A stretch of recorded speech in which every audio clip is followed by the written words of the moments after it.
할렐루야. 여러분 반갑습니다. 이렇게 역사적인 귀한 교회에서 한 달 동안 금요일 저녁 시간에 함께 은혜를 나누게 된 것을 큰 기쁨으로 생각합니다. 교회에 들어왔는데 그 중직질이 준비 기도하시는지 그렇게 그냥 간절하게 기도하는 모습을 바라보면서 너무나 큰 감동이 되었습니다. 오늘날 한국 교회가 그런 기도의 영성이 많이 퇴색된 그런 시대인데 귀한 교회가 이렇게 열심으로 기도하는 모습을 보면서 마음가운데 큰 감동이 되고, 저는 그 광화문에 있는 종교교회라고 아주 오래된 역사적인 교회인데 그 교회에서 자랐어요. 근데 제가 지금도 생각하는 것은 학생 시절에 또 신학생 시절에 교회를 가게 되면은 늘 제 마음을 감동했던 게 그 기도에 그 교회 기도 할머니들, 기도 권사님들이 계셨어요. 그래서 저녁이면은 교회 오셔가지고 밤새 기도하는 분들이 계셨는데, 제가 그 신학교 다닐 때 저를 위해서 그분들이 늘 기도해 주셨는데, 미국에 가 있는 동안에도 권사님이 크리스마스 카드를 보내오셨는데 이전도사 내가 지금도 매일 기도하고 있어, 그렇게 얘기했던 것이 저에게 너무나 큰 감동과 힘이 되었던 그런 경험을 하게 되었습니다. 오늘 이 저녁 시간에 저도 한 주간, 이번 주간이 개강이기 때문에 7번 설교했거든요. 이번 주간에 이 저녁 시간에 또 이렇게 귀한 성전에 와서 정말 이 저녁 시간에 나와서 은혜를 수험하는 그 귀한 성도들에게 사도 바울이 에베소 교회를 축복할 때 예수 그리스도를 통한 하늘에 속한 신령한 복을 받기를 바란다, 이렇게 축복을 했는데 그 신령한 복이 임하는 그런 복된 저녁 시간이 되시기를 주님의 이름으로 간절히 축원을 드립니다. 옆에 분에게도 그렇게 한번 축복을 했으면 좋겠습니다. 이번 기회에 우리 신령한 복을 받읍시다, 이렇게 인사를 나누시기 바랍니다. 제가 여러분들에게 그 교환을 나눠 드렸는데 한번 그 교환을 보시면 강의 계획을 한번 보시기 바랍니다. 제가 먼저 강의 계획을 말씀드리고 그다음 말씀을 전하도록 그렇게 하겠습니다. 그 영성의 다이나믹 가운데서도 가장 핵심적인 것은 이번에 제가 얘기하고자 하는 것은 섬김에 관한 그런 내용이 되겠습니다. 오늘 여기 나눠드린 제목에는 참된 교회의 영성과 섬김, 이렇게 말씀을 드렸는데 오늘 목사님하고도 그런 그 얘기를 나눴습니다만은 오늘날 한국 교회를 얘기할 때 한마디로 표현하면 특히 한국 그 개신교회가 여러 가지 위기 가운데 있습니다. 제가 이 얘기를 하는 것은 뭐냐면 위기라고 이 얘기를 하면 위기이기 때문에 그 위기에 대한 어떤 그런 해결책이 있어야 될 거 아니에요? 대안이 있어야 될 거 아니에요?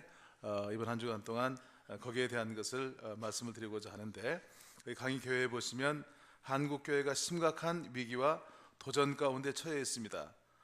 위기는 기복신앙, 이원론적인 신앙생활, 교인 관리만을 위한 프로그램들, 세속주의, 물질 만능주의, 무엇보다도 교회 리더들의 정체성의 위기를 들 수 있다, 이렇게 말씀을 드렸습니다.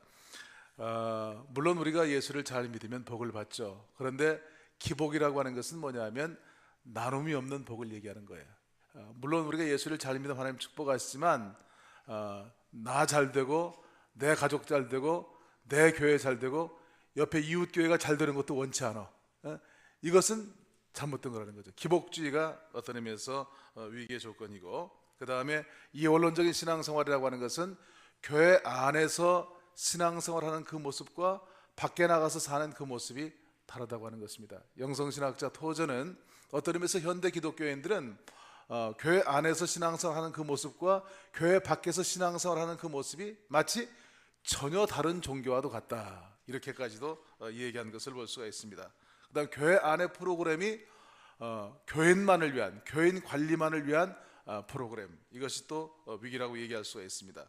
그 다음에 세속주의, 물질 만능주의, 무엇보다도 교회 리더들의 정체성의 위기, 정말 교회 리더가 무엇이냐라고 하는 것을 밝히 깨닫고 사역하는 것이 아니고, 이것을 한낱 어떤 의미에서 교회 포지션이고 신앙생활을 잘해서 그냥 교회 잘 섬기고 목회자 잘 섬기는 것으로 모든 것이 끝난다고 생각하는 그런 행태들이 한국교회 그동안 문제라고 얘기할 수가 있습니다. 우리의 삶을 하나님께 드렸다고 고백하지만 다원하던 시대에 우리의 현실을 지배하고 있는 것은 실상 세상에 속한 것들이 너무나 많다고 하는 것을 우리가 깨달을 수가 있습니다. 현대 기독교 공동체 위기는 근본적으로 예수님이 말씀하시고 보여주신 하나님 나라의 가치관보다 세상적인 가치관, 세상적인 문화에 중독되어 있는 것입니다. 예수님께서 공생 기간을 통해서 공관복음을 통해서 또 복음서를 통해서 우리에게 주시는 핵심적인 내용이 있다고 한다면 그것은 하나님의 나라예요. 예수님께서 말씀하신 그 복음의 핵심이 하나님의 나라예요. 이거를 좀 더 구체적으로 얘기하면 하늘나라 백성의 가치관이라고 얘기할 수가 있습니다. 근데 우리가 성경을 읽으면서 깨닫는 것은 세상 사람들이 사는 삶의 가치관과 예수님께서 말씀하신 가치관, 그리고 예수님께서는 말만 그렇게 한 것이 아니고 그의 삶을 통해서 하나님의 나라라고 하는 것이 이런 것이다 라고 하는 것을 극명하게 보여주신 것이 바로 십자가와 부활이에요. 지금 이 기간이 교회 전통의 사순절로 지키는 그런 기간입니다. 이 사순절이라고 하는 것은 잘 아시는 것처럼 성회 수요일부터 주일 6번을 뺀 부활절 전 40일 기간이에요. 그 기간 동안 예수님께서 우리에게 몸으로 보여주셨던 예수님의 그 사역들, 예수님의 그 수육, 예수님의 십자가에 초점을 맞추고 그 고난에 동참하는 그런 기간이거든요.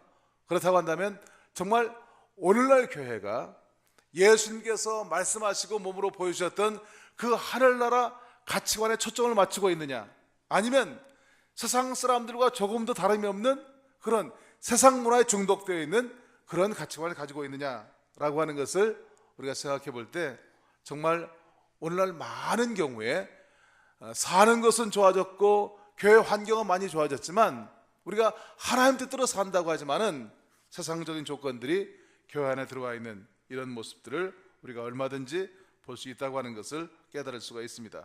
그렇기 때문에 이 시대 교회가 정말 참된 교회가 되고 교회 리더들이 참된 리더가 되기 위해서는 성경이 조명하는 그런 바른 교회 모형을 회복해야 될 줄로 믿습니다. 오늘 제가 그 순복음 그 교회 와서 대저동 순복음 교회 와서 미래목회의 대안으로 참된 교회 영성과 나눔을 강조하면서 영성과 삶, 영성과 섬김의 철저한 균형을 강조하는 이 말씀을 드리는 것은 어떤 의미에서 여러분들에게 큰 도전이 될 수 있어요. 그러나 이것이 여러분에게 새로운 방향을 제시하는 그런 복된 교회가 될 수 있기를 주님의 이름으로 간절히 축원을 드립니다.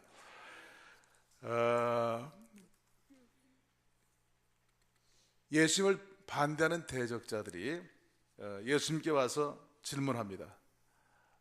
마태복음 22장에 보면 선생님, 당신이 얘기하는 그 계명 가운데 가장 큰 계명은 뭡니까? 라고 물어봐요.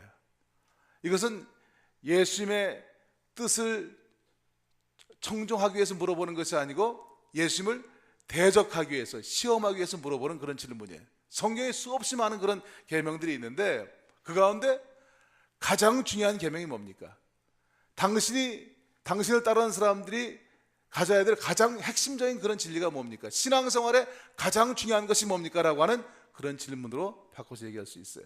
그 질문을 듣고 예수님께서 신명기 말씀과 레위기 말씀을 조합해서 뭐라고 얘기했는가 하니 마음을 다하고 목숨을 다하고 뜻을 다하여 내 하나님을 사랑하라 하였으니 이것이 가장 크고 첫째 되는 계명이요.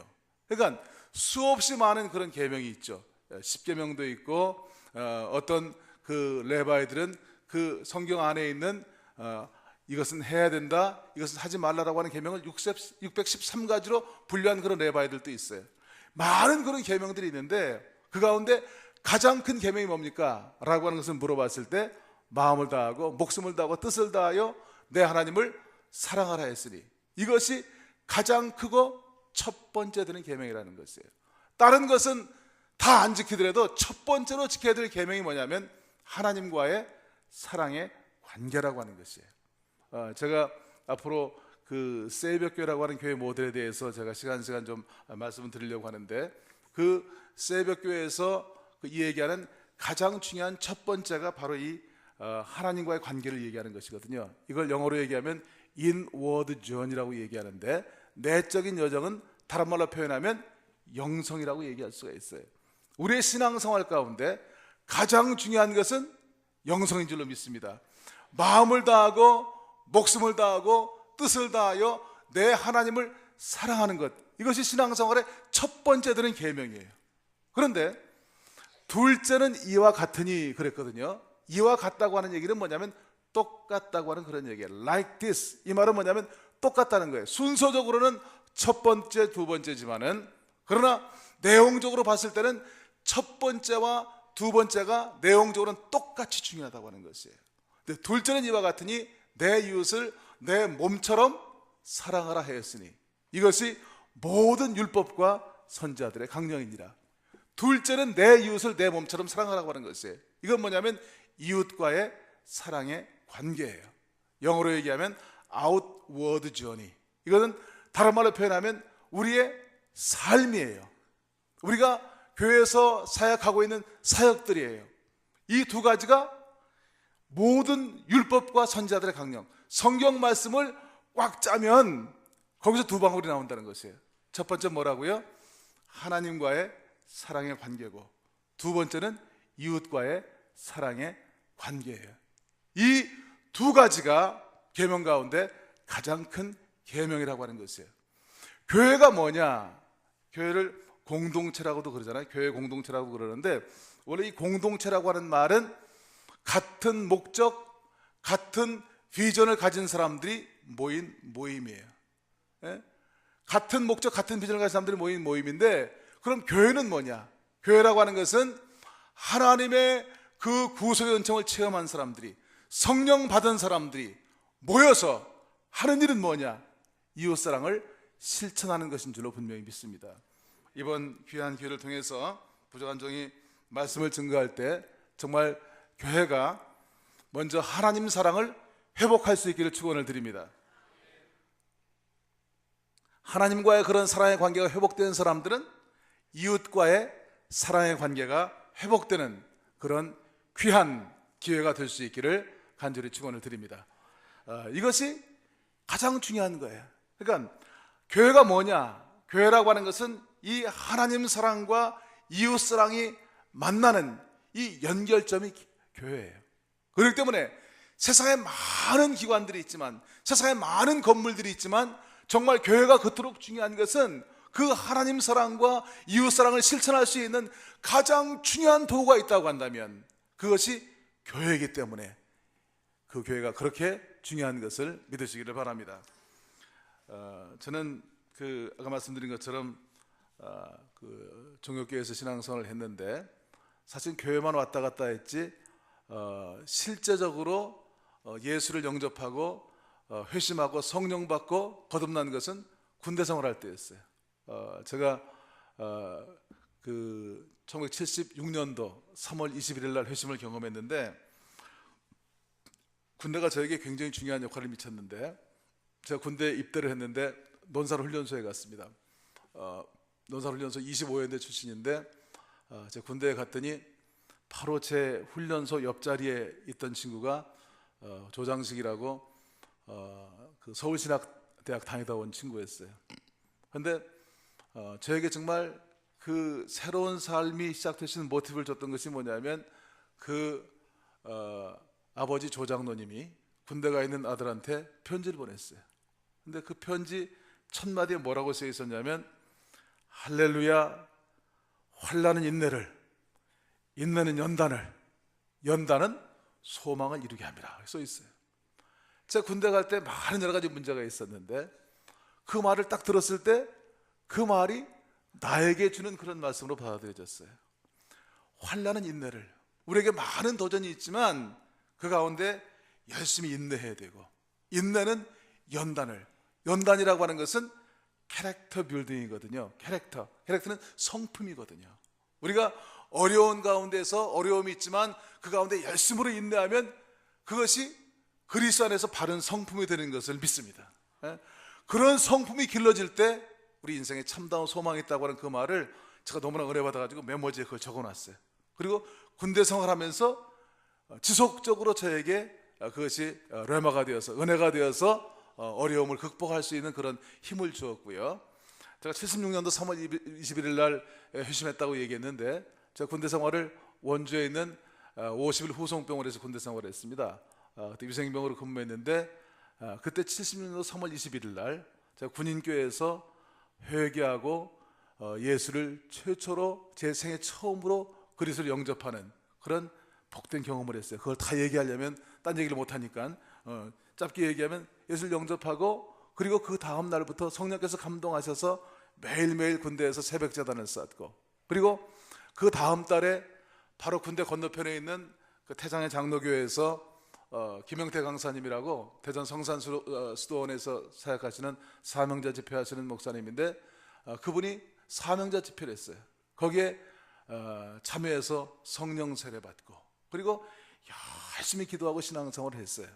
그런데 그때 어떤 일이 있었냐면, 제가 1군 사령부 소속이었는데, 그때 군대에서 문제 하사관들을 그 강원도 신림의 제2 가나안 농군학교라고 농군학교를 이제 만드는데, 그 문제 있는 사람들을 거기 보내서 작업도 시키고 그리고 훈련도 받게 하는 그런 프로그램이 있었습니다. 근데 제가 열심히 기도하고 신앙생활을 열심히 하니까 군인 목사님이 저를 거기에 파송을 보냈어요. 파견을 보냈어요. 그래서 제가 문제 있었던 건 아니고 한 달간 파견을 받았는데, 농군학교가 1기가 한 주간이에요. 4주 동안 제가 거기 가서 훈련을 받았습니다. 근데 거기에 가서 여러분 잘 아시는 그 김영기 장로님이 그렇게 정말 복음을 몸으로 실천하는 그런 위대한 분이시잖아요. 제가 거기 가서 그분의 삶을 보면서 제 마음 가운데 큰 은혜를 받았어요. 제가 신학은 하지 않았지만 그때 제 나름대로 신앙생활에 대해서 정립할 수 있는 그런 기회가 되었는데, 그건 뭐냐면 신앙생활이라고 하는 것은 그렇게 회개하고 예수 그리스도를 영접하고 그리고 성령 받는 거 대단히 중요한데, 사는 것은 가나안 농군학교 김용기 장로처럼 살아야 되겠구나 라고 하는 제 어떤 평생의 신앙관이 그때 정립된 거예요. 그리고 군대 생활한 것이 저에게 소명이 되어가지고 제가 제대한 다음에 신학교에 입학을 하게 되었습니다. 신학교에 입학을 해서 그 4년 동안 공부하는 가운데 저한테 가장 큰 영향을 줬던 그런 사건이 있었는데, 혹시 아시는지 모르겠습니다만은 연대에서 위수령 때 그 군인들이 학교에 들어오는 걸 반대해가지고 해직 교수가 된 사람이 있어요. 김창국 박사님이라고 하는 분이 계셨는데, 김동길 교수님하고 김창국 박사님 두 분이 해직이 되셔가지고 그분이 시간 강사로 저희 신학교에 와서 가르치셨습니다. 근데 그분이 특강을 하시는데 제목이 신학하는 자의 자세라고 하는 그런 제목이었습니다. 신학하는 자는 어떤 자세를 가져야 되느냐, 그 강의를 하면서 신학하는 자는 정통 실천 그 신앙의 자세를 가져야 된다. 정통 실천 신앙의 자세를 가져야 된다. 남의 유명한 세군드라고 하는 신학자가 한 얘기인데, 그 얘기를 하시는데 제가 큰 깨달음을 받았어요. 우리가 바른 사역자가 되기 위해서는, 바른 리더가 되기 위해서는 정통적인 믿음을 가져야 된다. 그리고 거기에는 반드시 실천이 따라야 된다. 그 얘기를 딱 듣는 동안에 권 있는 선생님이 하시는 얘기니까 제가 군대 생활을 하면서 경험했던 그 경험이 오버랩되는 경험을 했어요. 우리가 회개하고 예수를 영접하고 성령 받고 중요한데, 사는 것은 김용기 장로처럼 살아야 된다고 하는 그런 생각을 가졌었는데, 그 말이 맞구나. 바로 정말 우리 신앙생활이 정통적인 믿음을 가져야 되고, 그러나 그 믿음에는 반드시 실천이 있어야 된다는 것이에요. 여러분의 신앙생활이 정말 열심히 기도하시고 열심히 영성을 쌓으셔서 그런 성령 충만한 그런 삶을 살되, 그것이 여러분의 실제적인 삶을 통해서 실천되어지는 그런 삶을 살 수 있기를 바랍니다. 오늘 제가 앞으로 4주 동안 이런저런 얘기를 하겠습니다만은 정말 중요한 것은 그거를 내 것으로 만드는 것이 참으로 중요해. 내 현실에 맞게, 내 가정에 맞게, 내 교회에 맞게 그것을 자기화할 때 거기에서 역동적인 믿음의 역사를 체험할 수가 있는 것을 분명히 믿습니다. 제가 미국의 저희 신학교가 감리교에서는 가장 그런 복음적인 그런 신학교로 38년 전에 시작을 했는데, 제가 첫 번 유학생으로 미국에 유학을 갔습니다. 미국에 유학을 가서 사실 영어도 그렇게 잘하지 못하고 경제적인 여유도 없고 그런 어려운 가운데 공부하는 게 쉬운 일이 아니잖아요.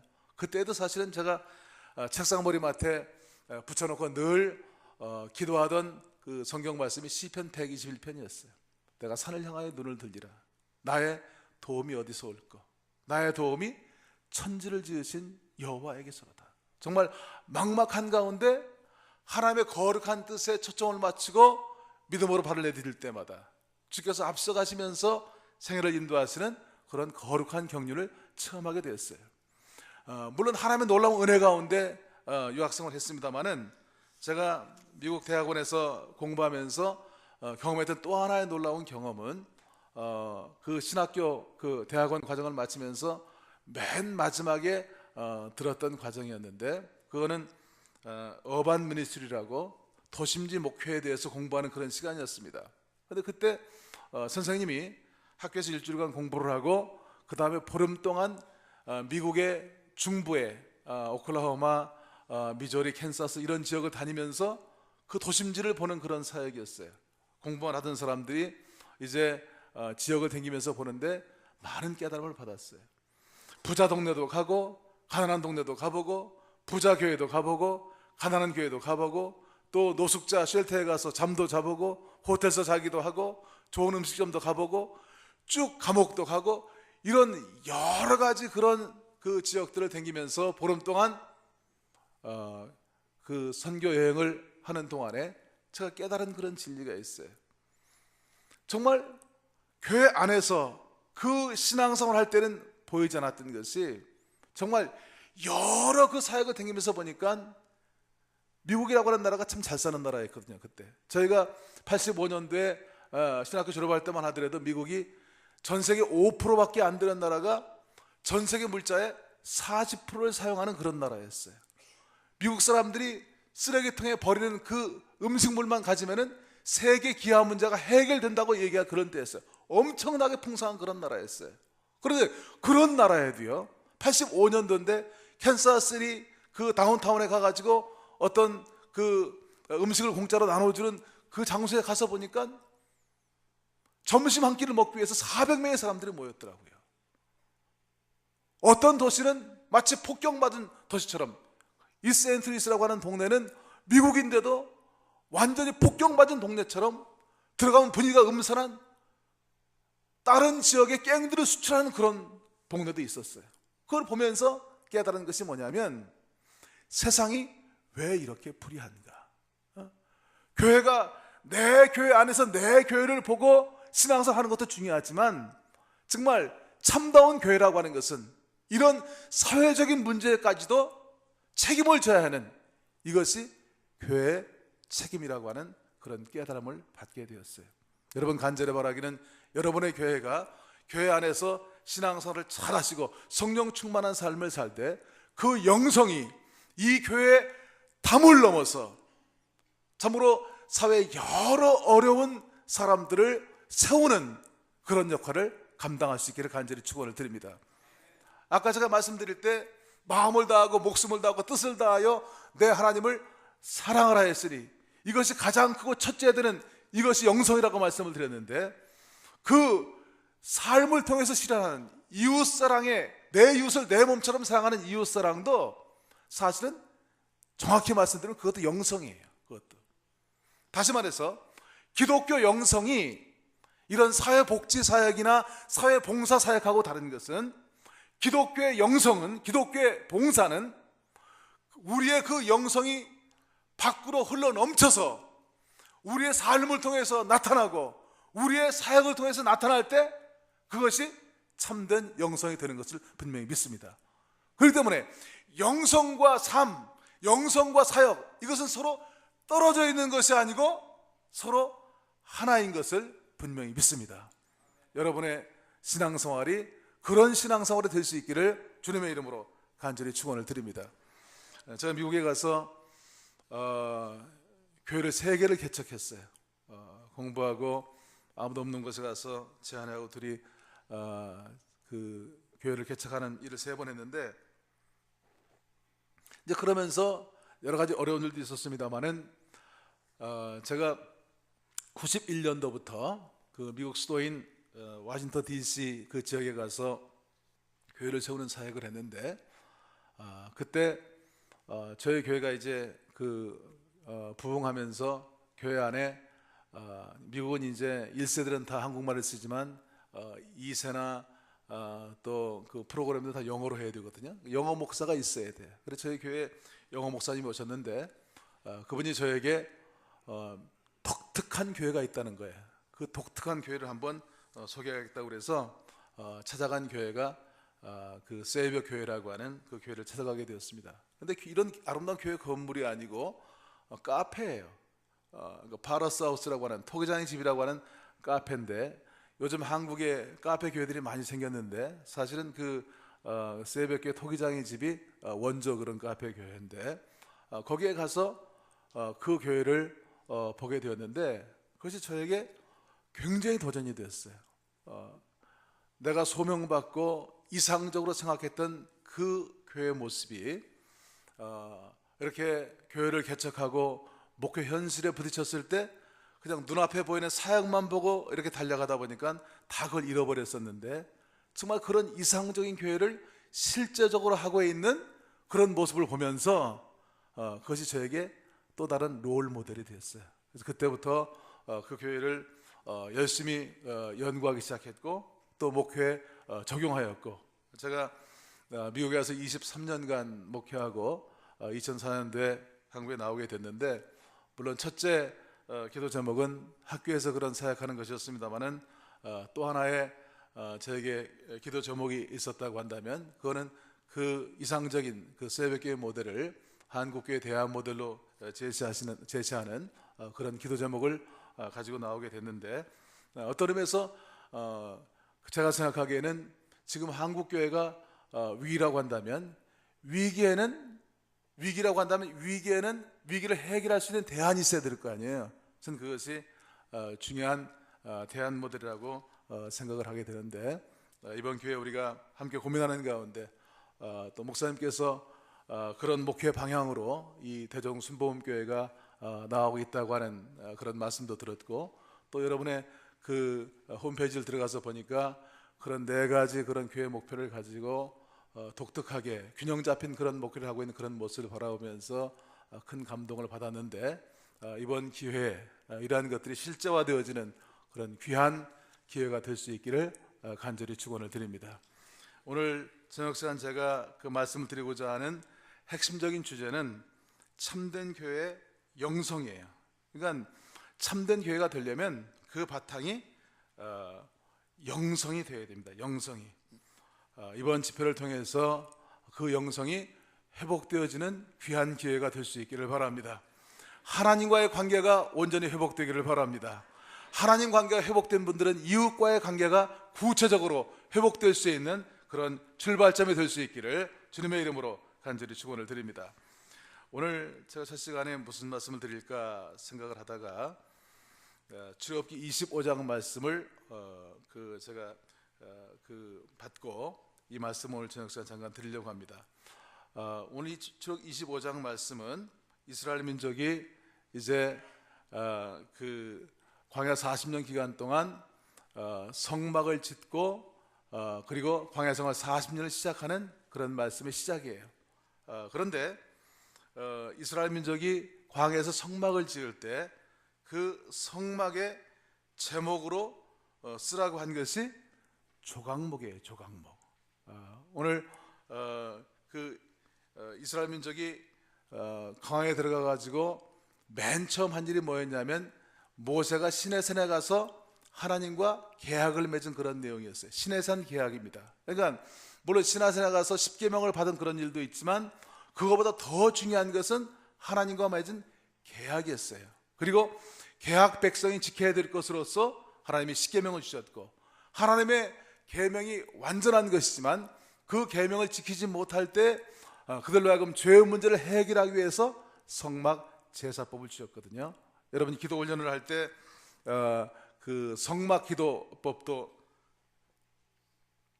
훈련했다고 하는 그런 말씀을 들었는데, 이 출애굽기 25장부터 40장에 나오는 이 성막은 어떤 의미에서 우리가 광야 40년 인생 가운데 어떠한 삶을 살아야 되는지를 보여주는 중요한 그런 말씀이라고 생각합니다. 이 시내산에서 맺은 시내산 계약의 핵심적인 내용은 출애굽기에 나와 있는 말씀이에요. 세계가 다 내게 속하였나니 너희가 내 말을 잘 듣고 내 언약을 지키면 너희는 열국 중에서 내 소유가 되겠고 너희는 내게 대하여 제사장 나라가 되며 거룩한 백성이 되리라. 너희가 이 광야에서 훈련받고 하나님의 축복의 땅에 들어갈 때 내 계명대로 살면 내가 축복을 받을 것이고, 내 계명대로 살지 못하면 축복받지 못한다고 하는 것이 그 계약의 핵심적인 내용이 되는 것을 볼 수가 있습니다. 그러면서 이제 성막 제사법을 받게 되었는데, 오늘 출애굽기 25장 8절 말씀 가운데 보니까 내가 그들 중에 거할 성소를 그들을 시켜 나를 위하여 짓되, 세상에 많은 건물이 있지만은 정말 교회가 귀한 것은 뭐냐면 내가 그들 가운데 거할 성소를 그들을 통해서 짓게 하라고 하는 것이에요. 오늘 하나님께서 명하셔서 지은 것이 성전이기 때문에 이 성전이 세상의 어떤 건물보다 더 귀한 것을 분명히 믿습니다.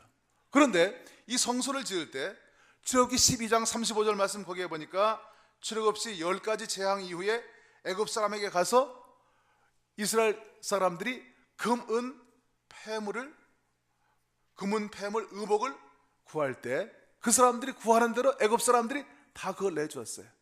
광야 생활을 하는데 왜 금이나 은이나 폐물이 필요하겠어요? 바로 하나님의 성소를 짓기 위해서 예비하신 그런 제물이었던 것을 알 수가 있어요. 그렇게 그들이 성소를 지을 때 광야 40년 동안 그들이 성전을 중심으로 살 때 하나님이 그들을 인도하신 거룩한 경륜을 볼 수가 있어요. 오늘 제가 참된 영성에 대해서 잠깐 말씀을 드리고자 하는데 제목을 조각목 인생 이렇게 잡았습니다. 제가 목회하면서 첫 번째 그 출판했던 그 목회 수상집이 있는데 그 제목이 조각목 인생이에요. 저는 오늘 이 말씀을 통해서 깨닫는 것은 뭐냐면 우리가 참으로 조각목 인생인 것을 깨달을 때 그것이 참된 영성의 출발이 될 수 있다고 분명히 믿습니다. 조각목이 뭐냐? 조각목의 재료는 씨띠나무예요. 씨띠나무. 씨띠나무는 광야에서 자라는, 자연의 공급이 없는 광야에서 자라는 아카시아 나무 종류예요. 가시가 많고 거무틱틱하고 볼품없는 그 나무를 첫 번 성소를 짓는데 그 성소의 제목으로 삼으라고 그렇게 모세에게 명령한 것을 볼 수가 있어요. 여러분, 하나님이 오늘날도 하나님의 교회를 세울 때 바로 씨띠나무 같은 그런 사람들을 제목으로 삼아서 하나님의 성소를 세워가는 것을 분명히 믿습니다. 출애굽기 31장에 보면은 거기에 성막을 지을 때 부살렐과 오홀리압을 몫으로 썼어요. 그래서 그들이 광야에 나가서 나무를 가져오는 거예요. 이 나무도 자르고 저 나무도 자르고 저 나무도 잘라서, 그래서 성소에 가지고 와서 그 나무를 잘 다듬어서, 그래서 그것을 조각목으로 만들어서, 그래서 거기에 정금을 입혀서, 그래서 성소의 제목으로 삼았던 것을 볼 수가 있어요. 이 금요일 저녁 시간 은혜를 사모해서 주의 존전에 나오신 것, 여러분 한 분 한 분이 물론 여러분의 의지로 나왔다고 생각할 수도 있지만 하나님이 여러분 한 사람 한 사람을 선택하셔서, 그래서 무언가 하나님의 성전에 제목을 삼기 위해서 이 저녁 시간 이곳에 부르신 것을 분명히 믿습니다. 그런데 제목이 금방 성소의 제목이 되는 것이 아니고 그 시뜸나무의 밑둥을 잘라서, 그래서 가시를 다 제거하고 껍데기를 벗기고, 그리고 그것을 말려가지고 대패로 밀어서 조각목을 만들어서, 그래서 거기에 정금 같은 믿음을 입혀가지고 비로소 성소의 제목이 될 수 있다고 하는 것이에요. 여러분, 다 바라기는 신앙생활의 일생 동안의 그런 과정이 성화의 과정이거든요. 그러니까 우리가 예수 믿고 회개하고 구원받고 성령 받는다고 그것이 신앙생활의 전부가 아니고, 그때부터 신앙생활 시작이라는 거예요. 예수 그리스도의 장성한 분량이 충만한 데까지 우리가 성화의 작업이 일생 동안 이루어지는 그런 작업이라고 하는 것을 이 말씀을 통해서 깨달을 수가 있는 줄로 믿습니다. 여러분, 우리가 이렇게 교회를 세우고 교회에 다니는 것은 엄청난 특권이고 축복이에요. 그러나 예수 믿는 것이 세상 것 다 하고 예수 믿는 것 하나 더 믿는 것이 아니에요. 어느 목사님이 일본 집회를 갔다 왔는데 수많은 사람들이 가는 곳마다 예수를 초청하면 다 회개하고 예수를 믿더라는 거예요. 그 간증을 했더니 그 어떤 분이 그 얘기를 듣고 그러더래요. 목사님, 일본 가서 선교할 때는요, 그동안 믿던 우상들 다 버리고 그리고 예수 믿을 사람 영접하지, 이렇게 얘기를 해야 된다는 거예요. 수만 가지 신들이 있는데 그 가운데 예수신 하나 더 믿는 게 뭐가 더 어렵겠어요. 그러니까 우리가 바로 예수를 믿는다고 하는 것은 그동안 불신앙적인 조건들을 다 끊어버리고 예수를 믿게 되냐라고 하는 그런 결단이라고 하는 것이에요. 요한 웨슬리 목사님은 신앙생활은 all or nothing, 바른 신앙생활은 전부냐 아니냐, 예수를 바로 믿느냐의 둘 중에 하나지 almost 크리스찬 비슷한 사람은 없다고 그렇게 얘기한 것을 볼 수가 있습니다.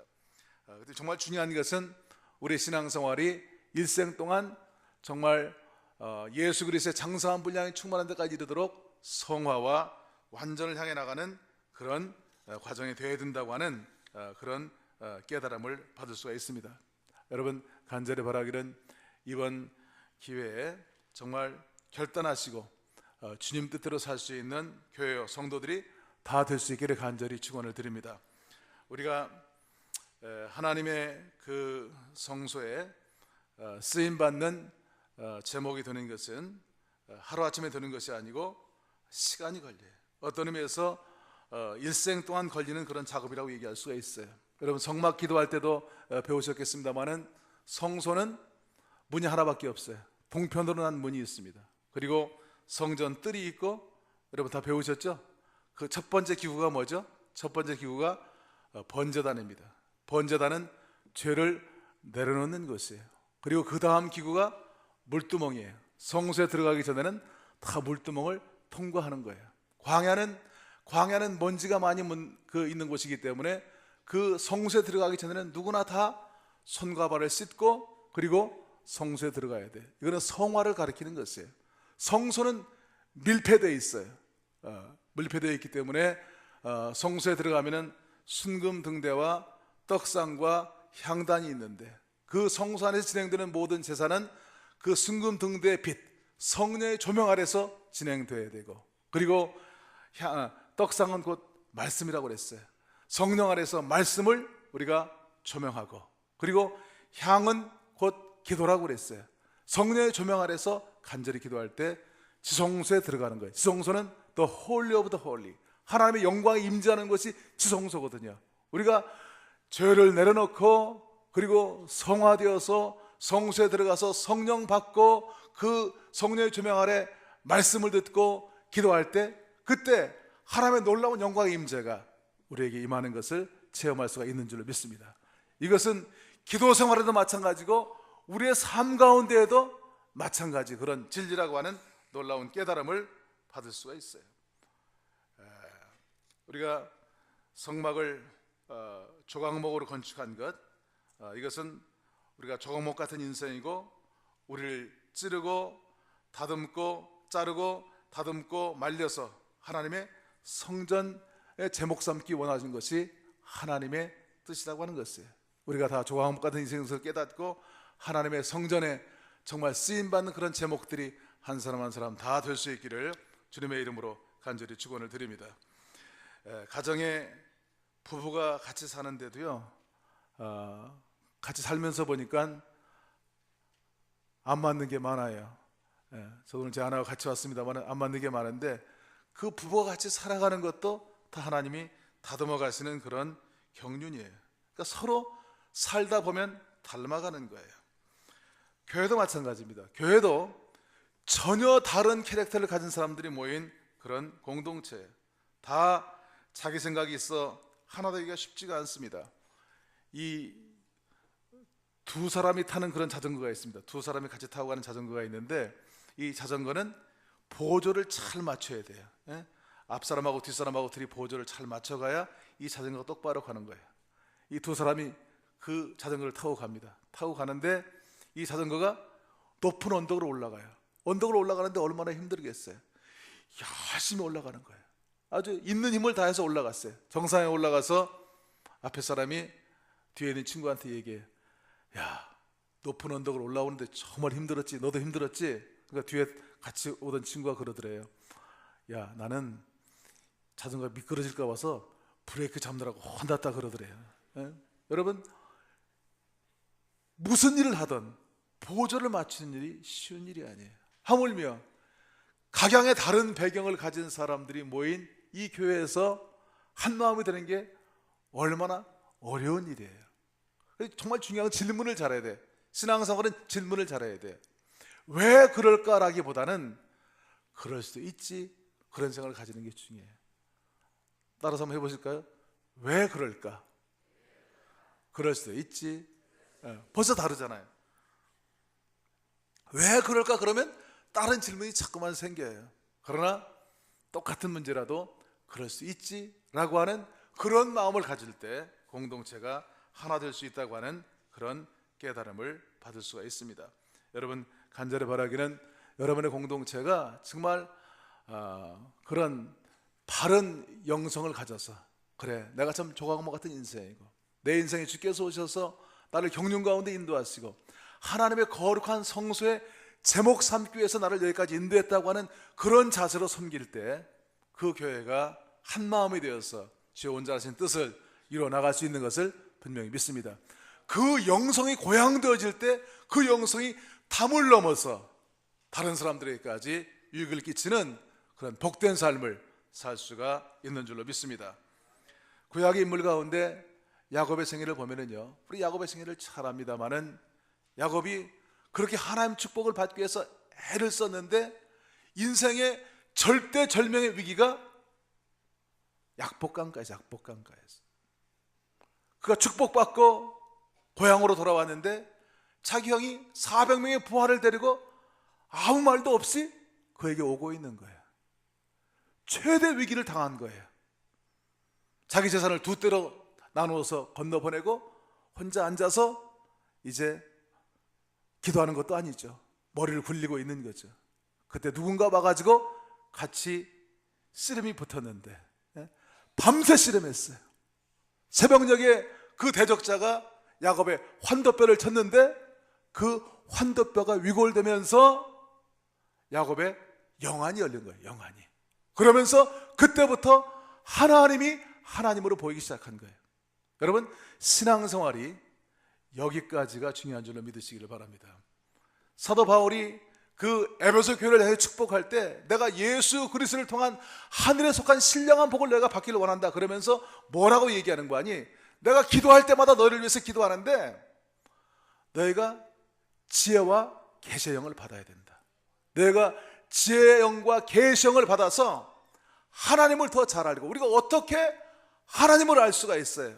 하나님이 우리에게 지혜의 영으로 함께 하시고 계시의 영을 허락해 주실 때 그때 우리가 하나님을 알 수 있는 줄로 믿습니다. 너희의 마음에는 영안을 활짝 열어서, 그래서 말씀을 통해서 계시하시는 그 하나님의 기업의 영광의 풍성이 너에게 넘쳐나기를 바란다고 얘기했는데, 정말 여러분들에게 정말 영안이 열려서 하나님이 지혜와 계시를 주셔서 하나님을 더 잘 알고, 그리고 말씀을 통해서 계시하시는 그 하나님 기업의 영광의 풍성함이 날마다 넘쳐나는 여러분 사람이 될 수 있기를 주님의 이름으로 간절히 축원을 드립니다. 오늘 야곱이 그렇게 환자뼈가 유골되어지면서 그의 삶 가운데 정말 새로운 지경이 열리는, 새로운 이름을 회복받는 놀라운 역사가 이루어졌어요. 그 야곱의 형제인 에서, 이 에서는 원래 아말렉입니다. 아말렉은 육적인 대표적인 그 인간의 표본이에요. 우리가 하나님 뜻대로 살려고 할 때 그렇게 하지 못하는 것들이 바로 육적인 그런 삶의 조건이에요. 이스라엘 민족이 광야 40년 동안에도 그가 첫 번 만난 그 대적이 아말렉이었어요. 사울 왕이 아말렉을 진멸하지 못했기 때문에 결국 아말렉에 의해서 결국 죽고 말았어요. 에서가 죽으면 죽으리다 그렇게 이스라엘 민족을 구원할 때에도 그 이스라엘을 대적했던 하만이 바로 아말렉하였어요. 오늘날도 마찬가지예요. 우리가 하나님 뜻대로 살려고 할 때 그렇게 하지 못하는 것들이 아말렉이에요. 육신의 정욕과 안목의 정욕과 이생의 자랑에 속한 그 육신의 조건들이 우리가 하나님 뜻대로 사는 그 삶을 제한하는 거예요. 이 사순절 기간 동안 그 문제들이 해결되어지는 그런 복된 기간이 될 수 있기를 바랍니다. 이 아말렉이 파쇄될 수 있는 그런 귀한 기간이 될 수 있기를 바랍니다. 하나님의 속성은 거룩이에요. 하나님은 거룩하지 못한 것과 함께할 수 없기 때문에 죄의 싹은 반드시 추수하고 하나님과 먼저 바른 관계를 맺는 것이 너무나 중요합니다. 신앙생활이 여기까지가 중요해요. 제가 워싱턴에서 목회할 때 그때 한 분이 지상사에 나온 분인데 한국은에 나왔던 분이에요. 이분이 부인이 교회는 나오는 분인데 이분은 교회를 안 나오셨어요.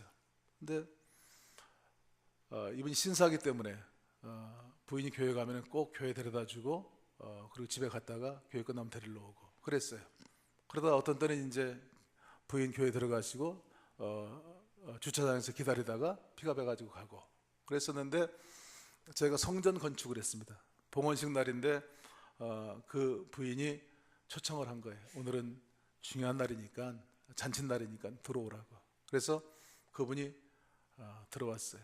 들어와서 예배를 드리는데 나중에 그분이 간증한 거예요. 너무나 막 눈물이 많이 나더라는 거예요. 되게 이민 와 사는 초기 이민자들이 고생을 많이 하거든요. 무슨 세탁소도 하고 청소도 하고 그냥 그런 샌드위치 가게도 하고 좌판 넣고 팔기도 하고 다 그런 사람들인데 물론 대사관이나 지상자 나온 사람들은 사는 게 괜찮죠.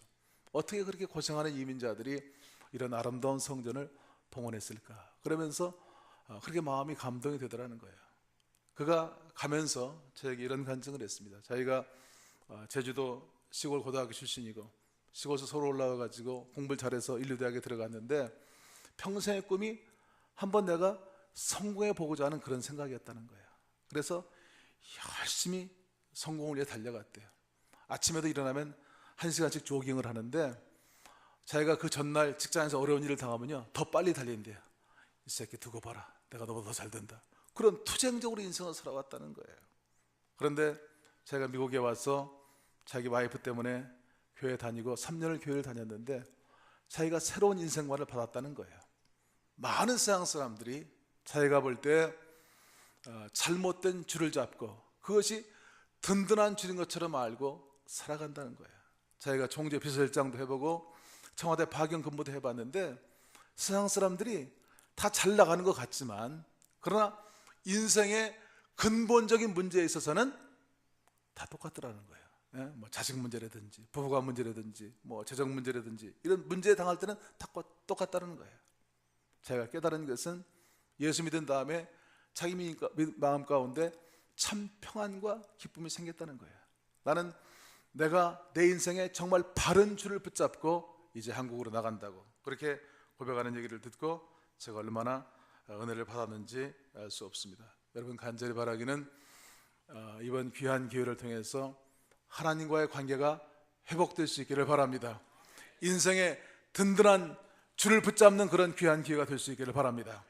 제가 지속적으로 여러분들에게 이제 앞으로 어떻게 교회가 나가야 될지 실질적인 그런 얘기도 드리겠습니다만은, 오늘 이 한국의 여러 사회를 바라보면 이 야곱의 그 이에게 비춰볼 때 에서 같은 그런 인생이 있어요. 에서같이 하나님 없이 살아가는 그런 많은 사람들이 있습니다.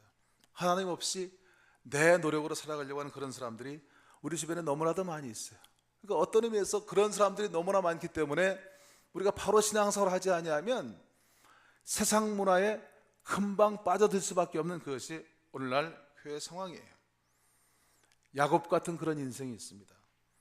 교회는 다니지만, 교회 나와서 신앙생활을 하지만, 교회 밖에 나가면은 주님과는 아무 상관이 없는 그런 삶을 사는 너무나도 또 많은 사람들이 있습니다. 그렇기 때문에 그런 사람들이 많으면 많을수록 교회는 힘이 없는 거죠. 그 다음에 야곱이 새로운 이름을 회복받은 이스라엘 같은 그런 사람이 있어요. 성령의 인도를 받고 성령의 열매를 맺는 그런 사람들이에요. 이 로이 라버시라고 하는 사람이 있습니다. 이는 내비게이터 성경 공부를 시작한 그런 사람이에요. 파운더예요. 근데 이분이 2차 대전 때 해군 수병으로 근무했는데 웨스트 버지니아라고 하는 그 배 수병으로 근무했어요. 기관총 사수인데 이 사람이 어느 날 갑자기 일본의 가미카제들이 막 공격해 들어오는 거예요. 근데 기관총 사수기 때문에 기관총을 쏘는데 첫 10분 동안 쏘는 기관총은 연습탄이래요. 그러니까 이게 쏘긴 쏘는데 가짜야. 그러니까 이 로이 라버시 가짜가 힘이 없다는 걸 그때 깨달았다는 거예요. 또 한 번 그분 간증 가운데 또 한 번의 그런 기회가 있었는데, 한 번은 배에서 성경 공부하는데 같이 모여가지고 성경 공부하는데 한 번은 리더가 그러더래요. 오늘은 자기들이 평소에 좋아하는 성경을 한 전씩 암송하고 같이 기도하자고 그러더래요. 쭉 해오는데 이 사람은 교회는 다녔지만 성경을 암송한 적이 없어. 아는 성경이라고는 하나님이 세상을 이처럼, 요한복음 3장 16절 그거 한 절 아는 거예요. 아는 게. 자기 차례가 오면은 내가 요한복음 3장 16절을 암송하리라 밤에 굳게 다짐을 했어요.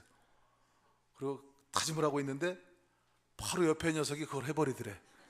그래가지고 자기 차례가 됐는데 안 할 수는 없고 요한복음 3장 16절 암송하는데 그렇게 창피했다는 거야. 그리고 방에 돌아와서 이 로이 라버시 생애 처음으로 하나님 앞에 진실한 기도를 드렸다는 거예요.